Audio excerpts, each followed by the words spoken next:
Meet Rob Nelson, talk show host. Because you got the 70s thing going there. I got someone's underwear. Robert Kennedy, thanks for taking a minute. Simple question. Tucker, it's good to see you. Listen, you're a Bitcoin maximalist. You're Bitcoin forever. I hate this central bank digital currency. hey, I don't have all the answers, but together, I know we can find them. Hey everybody, welcome to the show. Welcome to Rob Nelson Live. Happy Monday, first Monday of the new year. Whew. Yeah, well, I just had a huge personal tragedy happen in my life, and I'm not going to share it right now, but I feel like Maduro, like, you know, the Venezuelan guy, just yanked out of his country. Bye-bye. Like, your life's fucked. So speaking of which, what a fascinating turn of events there, right? I mean, you sort of saw it coming, but man, our military, they're good. Just in, boom, grab him. Apparently he was running into his safe room and they snagged him on the way. Nobody died, at least on our end. I'm sure people died on his end. They scoop him and his wife up, and today they're in New York City in federal court, you know, pleading not guilty. You can't make it up. It's like out of a movie. Just to go through the sort of the details, Maduro waives the reading of his charges, which he's interesting what he was charged with. He's charged with narco-terrorism conspiracy. It's a big one, narco-terrorism conspiracy. Cocaine importation conspiracy. They're going to get him on all these conspiracy charges. Possession of machine guns and destructive devices, and conspiracy to possess machine guns and destructive devices. Okay. It's interesting. I don't know. I mean, obviously he's being charged in U.S. court, so it's got to be possession of those devices, I would think, in the U.S. But I don't know. I'm not a lawyer. I went to law school. Waste of time. So here's what the U.S. prosecutor said. For over 25 years, leaders of Venezuela have abused their positions of public trust and corrupted once legitimate institutions to import tons of cocaine into the United States. Well, that is true. That part is true. They abused their positions of public trust. They corrupted once a very legitimate democratic government. I mean, the opposition leader won the election, and Maduro just said, no, you didn't. They destroyed their democracy. They destroyed their infrastructure. They destroyed they just let most of their, they're the biggest oil reserves in the world. And they just let the equipment just go to rot, basically. It was a lot of U.S. companies were in on that. Only Chevron remained. They nationalized the oil industry. And they dumped a whole lot of cocaine into the U.S. Maduro and his wife both get charged. She got charged as well. And they both plead not guilty. No bail they don't ask for bail. They reserve the right to. Can you imagine getting bail? Noriega didn't get bail. This is a little like what happened with Noriega in the 80s. Bail? See a flight risk? It's bizarre. Even though he's illegitimate, he was the leader of another country. I mean, what does that say to the world? It says, look out, man. If we want, we come get it. Here's where I have the problem. I have no problem that Maduro shouldn't be. I mean, he ruined Venezuela. I mean, it was, again, and a brain drain. Everybody with money and who could got out because the whole place was just coming down. It was the most vibrant, wealthiest democracy in Latin America, and he turned it into a shithole. Wrecked it. And yes, he is a narco-terrorist, and yes, he's running a cartel from inside the country, and yes, it's an illegal government and all that. But why did we go remove him? The argument that people are going to make, and I know a lot of you in the MAGA side will drill down on this. Well, because he was bringing fentanyl into the U.S. Here's the hard reality. And if I'm wrong, somebody prove me wrong. Venezuela doesn't export fentanyl. They do provide, it's mostly from China. I think that's the largest point, and Mexico. They do, on the food chain of fentanyl, Venezuela does produce certain byproducts that help to make fentanyl, but they're not a major, it's not a major source of their drug trade. Taking Venezuela out of the picture won't stop fentanyl from coming to the U.S. I doubt it'll even impact it because they're not a fentanyl track. It will impact cocaine. Yeah, but I mean, cocaine's not killing Americans all over the place. Fuck, everybody I know in LA does cocaine or did. It's like, okay, sure, some people die of it, but I mean, it's, we don't have a cocaine overdose. There goes the mic. Dead on arrival. I believe this firmly. We did this because we want control of the oil, which is why Trump said right away, we're going to go in. The U.S. is going to run the country until we decide it's appropriate to let someone else. And we're going to take over the oil industry and we're going to fix it. And he made the point. And by the way, U.S. taxpayers, you're not going to pay for it. Who's going to pay for it? American oil companies. I'm going to have them go in and invest and rebuild this. They'll make profits. We'll get oil. Drill, baby, drill. How about just go get oil from the biggest reserves in the world? It's the biggest reserves in the world in Venezuela. We'll just go get their oil. And we'll take it. We're essentially nationalizing the nationalization that Venezuela did. We're not literally, but we are. I mean, we're sort of going in and saying it's ours, and we're going to give it off to the private sector to run. And we'll run Venezuela till which time we decide we can make a transition. This should be a little scary to people. I mean, Trump putting his name on the Kennedy Center, it's one thing, right? Having a Arc de Triomphe and him calling it the Arc de Trump, Trump puts his name on everything, puts his name on every building, everything he can get his hands on. He puts his name on it, Surprised if Melania doesn't have a Trump tattoo on her. But this one's a tough one for me because on the one hand, I don't have any interest in seeing Maduro stay in power. And I'm not fundamentally like anti-regime change. I mean, I think we should do it in Iran, to be honest. I mean, Trump ran, though, on we're not going to be spending all our time doing stuff in other countries. And it seems to be all we're doing. Now, again, I'm not a fan of Iran. No problem. I've been saying for forever we needed to take out their, but before, I was saying this 15 years ago, we need to take out Iran's ability to produce a nuclear weapon. They were going to get closer and closer and closer, and they did. And now they were a heartbeat away. It was a right move. Had nothing to do with Israel and the Jews. Sure, they're the strongest ally we have in the Middle East, and we should back their asses up. We did. We do, and we will. But we wanted Iran not to have a nuclear weapon, and we want the Islamic regime, the Khomeini, the religious regime out. Now, they did the same thing. Under the Shah of Iran, Iran was a prosperous country. It wasn't a democracy because it had a king, the Shah, but it was prosperous. It was flourishing. People were, men, women were educated.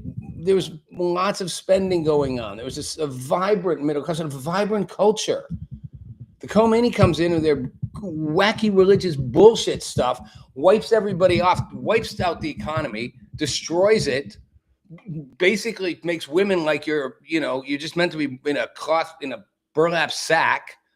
God forbid we educate you or give you any real power, decimates the whole thing. So yeah, I have no problem removing Khomeini from power, and certainly no problem knocking their nukes out, because no way, if they have nukes, then it's all over. But that is what he did. He's been dabbling in foreign affairs everywhere. I don't see him rebuilding America. Just telling me America's great. Everything's great in America. Everything's great. It's a myth that prices are high. It's not a myth. It's a fact. Oil is lower right now, except in California, but it's always going to be high there. But people are still paying up. This is why Mandami, I keep saying it, won the election. How does an Islamic, how does a Muslim, how does a Muslim man with zero minor, he was like, a tiny bit of political experience, win in the biggest population of Jews anywhere but in Israel? And he's clearly, if he's not an anti-Semite himself, which I don't know if he is, he's surrounded by people who are. How does he win? Because he got how expensive New York is. He got that basically in any big city in America and in most of America, people are being priced out of being able to live. I can't afford to live. I see people, every city I go to, go into the equivalent of a Quick Trip or a Thornton's or a Circle K, whatever, 24-hour mart on a gas station, and ask any one of those clerks how many jobs they have. You know how many times you're going to get two jobs? How about three? I know people who have 3 jobs. How do you work 3 jobs and all they're doing is barely getting by? So if you work as hard as you can all day and all night long, you might almost be able to make it. How is that sustainable? That's what Mandami figured out. He was like, you all are getting screwed. The only people who can afford to live here are the super rich who just keep getting more money. The rest of you can't barely pay rent, can't afford food, wondering how you're going to do health insurance now. You're living paycheck to paycheck. So what is it? 60% of America goes paycheck to paycheck? That means if you miss a paycheck, you can't pay for something you need. Let me really think about that for a second. Paycheck to paycheck. It's not like I'm living, I got enough saved for a month or two. You are literally fucked if you don't get paid next week. How does that feel? 60% of our country? There is a living crisis. There is an affordability crisis. Trump won on saying he would fix it because Joe Biden caused it. No question about who caused this problem. Although Trump spent a ton of money his first term. I think it was the highest deficit we've ever had. But that said, You know, everybody I say, they all spend money, Republicans, Democrats, but Joe Biden completely screwed the U.S. economy. COVID and what they spent just sent us into a spiral, devastating. We're so robust that we survived it as an economy. We didn't, bouncing back, but the ripple effects are there. Trump said, I'm going to fix all that. Okay, then fix it. Don't just tell me it's fixed, fix it. Trump seems incapable of saying, I'm still fixing something or it's not working. He has to say it's great. And that's what I hated about Joe Biden. No. The economy's great. I'm calling it Bidenomics. Well, people are going to remember that one, Bidenomics. Right up there with Biden on the Mount Rushmore. One of the most influential presidents ever. Super influential because he's the only one who ever managed to win an election, basically from a basement, running on nothing other than I'm not the guy who's in office, and then lose it after he gets in office to that guy. Woo! That's an accomplishment. Man. Mayor Adams from New York, you know, after getting out of losing, and he was former police chief too, right? After losing, he, excuse me, he posted on socials over the weekend. Mandami gets inaugurated on midnight, 12:01, January 1st, and then at that point, Mayor Adams is not the mayor. He had a cigar and a bourbon, and he smiles and he says, "The government is slow as shit, filled with people trying to throw sand in the gears and predicting an quote, unforgettable, badass, no bullshit 2026. Like he's like, woo, I'm free. That election was something, right? And then Cuomo, disgraced governor of New York, he runs, he loses. They both lose. The black former head of the police, who was mayor, wasn't a great mayor, but wasn't a horrible mayor, loses. The former governor of New York, very popular through COVID, both lose to the Muslim who's kind of an anti-Jew, or at least surrounded by anti-Jews, in the biggest Jewish city in the world other than in Israel, because he ran on, I am going to fix the economy. I am going to make sure you people can live. You deserve to live in this city and be able to afford to. Therefore, you need to be able to pay rent, health insurance, have transportation, buy groceries. With what you're getting paid, you need to be able to do that and live in this city. And that's why he won. And that's what's happening in Seattle. That's what's going to happen in LA. And everybody better get the memo. The Dems missed the memo. And that's how Trump got reelected. Independents, Republicans need to get the memo, or there is going to be a wipeout in the midterms. And if there's a wipeout in the midterms, first of all, nothing will get done. Trump will get nothing through. They will impeach him as many times as they can. So we'll have that nightmare. It's like Groundhog Day. Impeach Trump month. The reality show. Impeach Trump 7. Impeach Trump 8. You know, the impeach Trump 8, the final one. I don't know. It's just like, you know, I'm not clever at coming up with names, but you could imagine the names of them, you know. Impeach Trump 8. Ukraine comes back, or I don't even know. They're gonna come after him. They're gonna prevent him from doing anything, the good things he is doing, and nothing will get done. Again, nothing. And that's what's going to happen if Republicans, Democratic strategists in the last election kept saying, you know, they kept going back to James Carville's thing from the 1992 election that got Bill Clinton in. It's the economy, stupid. It's always the economy. Democrats missed that. They said it's not the economy. It's transgender people. I don't think so. It's not the economy. What else did they say it was? The whole election was transgender people. It's not the economy. It's race. No, it's not the economy. It's protecting all peoples. We have love and faith and beauty in this household on my bumper sticker. And, you know, all people are welcome in. No. It's the economy for the American voters. Period. Repubs better get that message. or else. So I'm back to the, China and India. I know I said Mexico. China and India are where most of the fentanyl comes from. And almost all of it, though, is produced in Mexico. The supply chain stuff comes, I think, from China and India. They call them precursors. I had to look this up. But they're what goes into manufacturing. Most of the supply comes from China and India. I don't know if there is some coming from Venezuela. I don't know how much. It's not significant. And then the labs are operated in Mexico by the Sinaloa and the Jalisco New Generation gangs, cartels. So again, Mayor Adams went Mayor Adams is going to become a Republican. Departed from the Dems on this after I'm so happy not to be in the shithole of government. He thanked Trump for hitting the cartels where it hurts, and criticized Harris and Biden for not. And he said, the man who helped flood our streets with fentanyl is finally being held accountable, and that he'd seen it firsthand in New York. I'm just pointing out, Venezuela is not where most of I don't think any fentanyl comes from Venezuela. Some precursor materials go to Mexico, but most of that comes from China and India.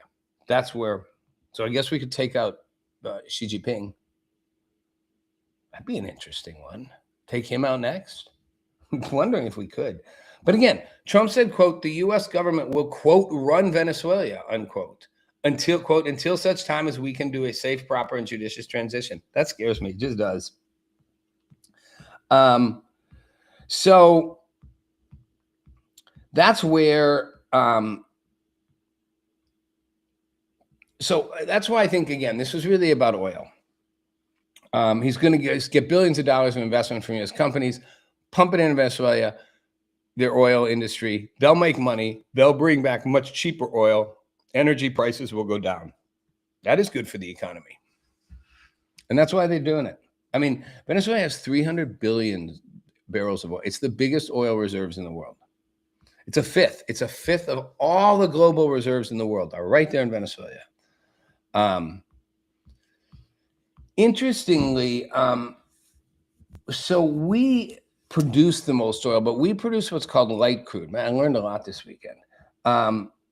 And so that's good for gas, light crude, but it's not good for much else. The heavy crude oil, what they call sour crude oil, which comes from Venezuela, is used for manufacturing stuff, diesel, asphalt, heavy equipment, fuel for factories. So this will power growth. It won't run cars. This will allow us, Trump wants the manufacturing base. So this will be good for industry. And that's why they're doing it. Here's the crazy thing. Venezuela has the biggest reserves. Their output is tiny. They produce 1 million barrels a day. It's about 0.08% or 0.8% of all global crude production. They have more of it than anyone and produce 1%. Trump's going to change that. And I'll tell you when we'll be ready to hand the government back.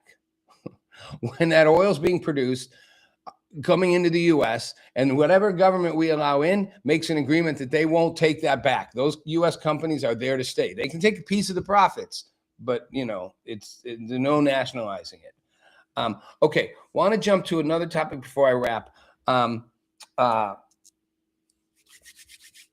CBS Evening News brings in a new anchor, Tony Dokupil.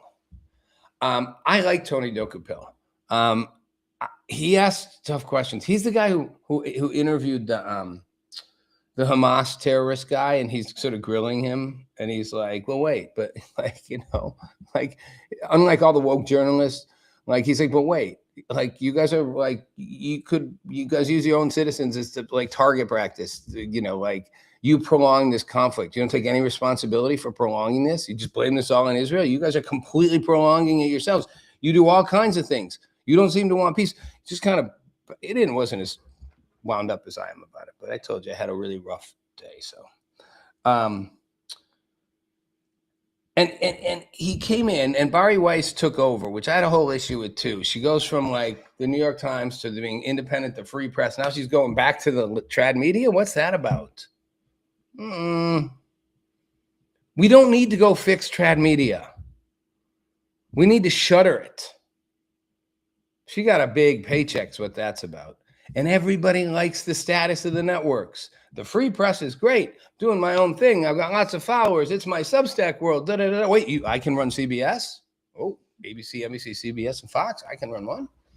I'm guessing Fox News isn't available because that would be an interesting job too. But I'll take CBS. That's a 3-letter network. There are only 4 of those. Only been 4. Only will be 4. Well, I guess there's like UPN, whatever, but there's the 4 big ones. There's only 4: ABC, NBC, CBS, and Fox. Like CBS, one of the big 4. I get to run one of the big 4 news things. Well, it's way better than doing the stupid like New York Times, commentary page, or it's better than my own cool Substack platform, the Free Press, which again I said is the way. It's the future. If it's the future, which it is, why did you leave to go back to the past? Same reason we took over Venezuela. Money. That said, I like her moves. I like bringing in Tony Ducapel because he will ask tough questions. And he acknowledged people stopped trusting the media because they didn't deal well with, they lied, basically. He didn't use the word lie, but he said Russiagate, Hunter Biden's laptop, COVID lockdowns. All three, I talked about all those in the old Rob Nelson Live before I was doing all the crypto stuff, which, by the way, Bitcoin almost at 94 right now, right before the show, right? Woo, woo, woo, woo, woo. It's going up, up, up, up, up. That's one good part of my day. Made a lot of money. Made it been a shitty day, but I made money. And again, for people living to paycheck, they'd be like, Rob, I'll take your shitty fucking day. Give me that money. Because now I don't have to worry about a couple paychecks. I can't blame them. COVID lockdowns always were a lie. And if you said it, you got shut down. You got locked down. I said it. The mainstream media ignored it. Now I'm not saying they should have listened to me. They ignored everybody. They shut everybody down who tried. So I got to know all those people like the Robert Malones who got shut down. Robert Malone, just sidebar to a sidebar. Robert Malone got shut down for telling the truth about something that he is one of a dozen people who has knowledge of what went into making the underlying piece of Pfizer's drug, right? Like how many people he had, but again, he doesn't own the patents, but he developed the patents. I mean, he made the underlying technology. And they shut him down because he said it's not going to work right. And by the way, you don't need to lock everybody down. Healthy people, and a whole group of these people who said it, who I became friends with, did a big thing in Puerto Rico at Roundtable, a big panel, 12 of them. All were getting censored, banned, Dr. Pierre Corey, one of the best, pulmonary care emergency doctors in the world. There's a textbook. It's the most widely used textbook in the world to teach it that he co-wrote. He won the British Medical Association Award like 2 years before COVID. He comes out and says, guys, you're doing this all wrong.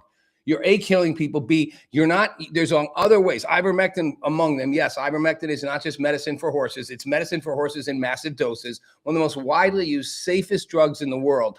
This will help. This will help. These other things will help. Take these therapies. And you don't need to get a vaccination if you're young and healthy. And we don't need to lock everybody up. But we did, and they all lied about it. Tony Ducapel acknowledged that. And Hunter Biden's laptop got Biden elected. Oh, that laptop, all the intelligence agencies, the top people, the former ones, we all agree this is Russian disinformation. Well, you all just lied. You all lied to the American public, and you were in positions of trust. And it makes me wonder, which I already have, how reliable are any of these institutions? Because you were all the intelligence community who literally lied. You knew it was real. If you didn't know it was real, you really shouldn't have a job. Because I knew it was real. So maybe I should run the intelligence agencies. They weren't that stupid. They absolutely knew it was real. They didn't want Trump to win because he was going to boom, boom, boom on them. So Ducapel said, the point is the press has missed the story too many times. The press didn't miss the story, Tony. The press buried, suppressed, and lied. There's a difference. Missing the story is you didn't happen to see it. Staring right at it as it's driving straight for you and just closing your eyes and saying nothing there. That's what the press did. Let's see if Tony does it different. However, I do like what he did. And I don't know if he was a former Hamas guy, but he was also, I was just looking up the guy's name, Ta-Nehisi Coates. But, he had a book, The Message, which was all, anti-Jew. And anyway, we'll see what happens with CBS. Meanwhile, last note, and then I go, what did CNN do? Not, trad media. They went after Nick Shirley, the journalist, the independent journalist who went into the daycare centers in in Minneapolis, and found all the fraud. Now, again, Donald Trump there may be a racial motivation. He doesn't like the Somalis, and Omar is a Somali, so he doesn't like her, wants to send her back. But there's massive fraud in Minnesota, and the Somalis ran an organized network to do it. I'm not saying every Somali did, but it was all Somalis doing it, right? Not every Somali was doing fraud, but all the fraud was being done by a Somali network, or at least the bulk of it was being run and distributed between them. And it covered COVID money, and it covered daycares. Nick Shirley goes into daycares. They're boarded up. There's nothing there. And CNN reporter comes up to him and goes, she's like, well, that's, you think they should have windows to look in? He's like, these places are boarded up. There's nothing there. There's no one when you call. There's no daycare. So the journalist goes and says, well, I did it myself then, and I called a whole bunch of them. And most of them, nothing was there. No one answered. But one of them did. One did. So see, he's not right. There was one that was legit. And how do I know it was legit? Because I asked them, she said. I asked them, are you committing fraud? And they said no. And she's like, see, case in point. Wow, that's good journalism. Most of them didn't answer. The evidence is pretty obvious from what he did that something's fishy. You called them all, got one on the phone and said, are you breaking the law? No. See, they're not breaking the law. Wow, this is American journalism at its finest. Whatever, he put that video out and it got 1 billion views or something. Whitney Wild, that's the correspondent. Whitney Wild shouldn't be a correspondent. They said they were a legitimate business, she told viewers. Anyway, Madami's mayor, he got sworn in at 1 a.m., 12:01 a.m. The lieutenant governor swore him in the old, in one of those old, what's it called?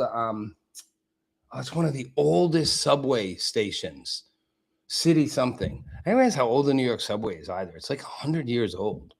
Then, got re-sworn in a public ceremony. I'm worried about Mandami in certain ways. I mean, he's going to do what he said he's going to do. He's going to target landlords, housing development. He's going to try to, make grocery stores, a bunch of them city run. He's going to provide free public transportation. He's really going to target the landlords. And he's really going to be a tenant-driven mayor. And there's he did it from a building that's connected to 93 other properties going to bankruptcy. And there's a notoriously bad landlord company, and they're giving it to another notoriously bad one because it's going to make money off the bankruptcy. They don't give a F about the tenants. I didn't say the whole word this time. So we'll see. He said it's the start of a new era. It's Inauguration Day. This is on Thursday. And it's also the day that rent is due. He is sticking to it's the economy stupid message. So we'll see what happens with his task force doing it. I like it. He said we're going to, I don't like the collectivism. He doesn't want any New Yorker priced out of basic necessities. That's good. He says we're going to replace the frigidity of rugged individualism with the warmth of collectivism. Not a fan. However, I will say this.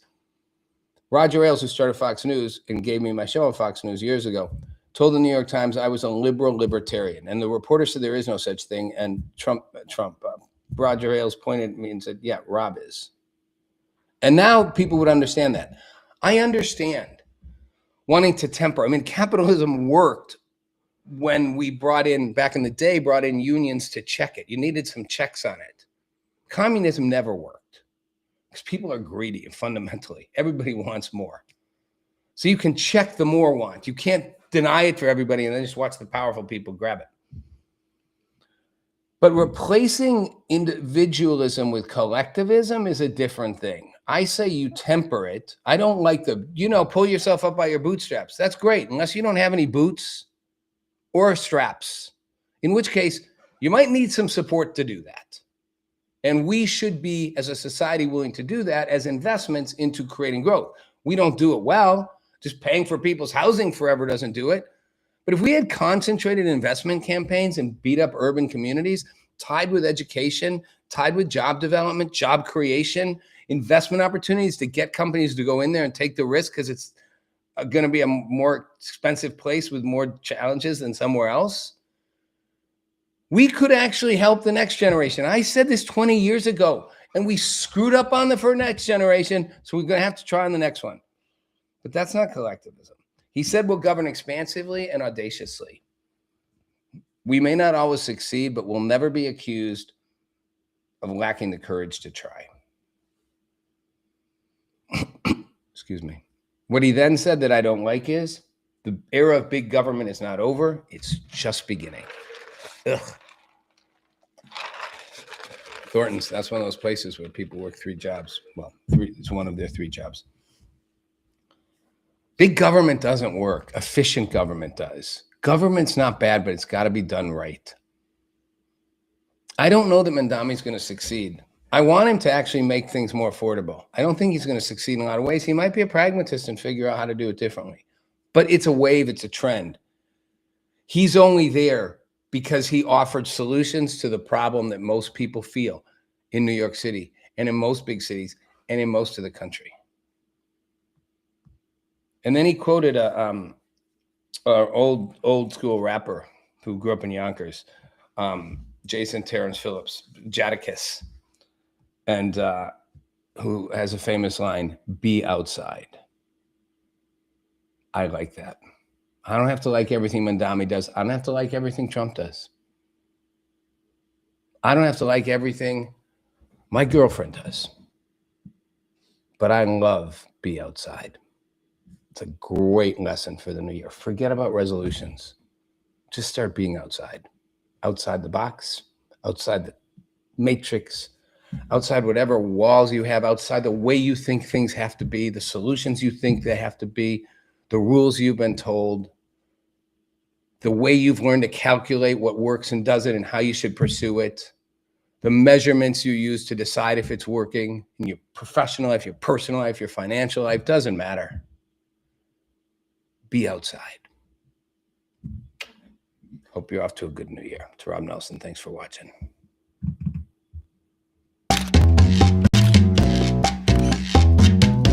Meet Rob Nelson, talk show host. Because you got the 70s thing going there. I got someone's underwear.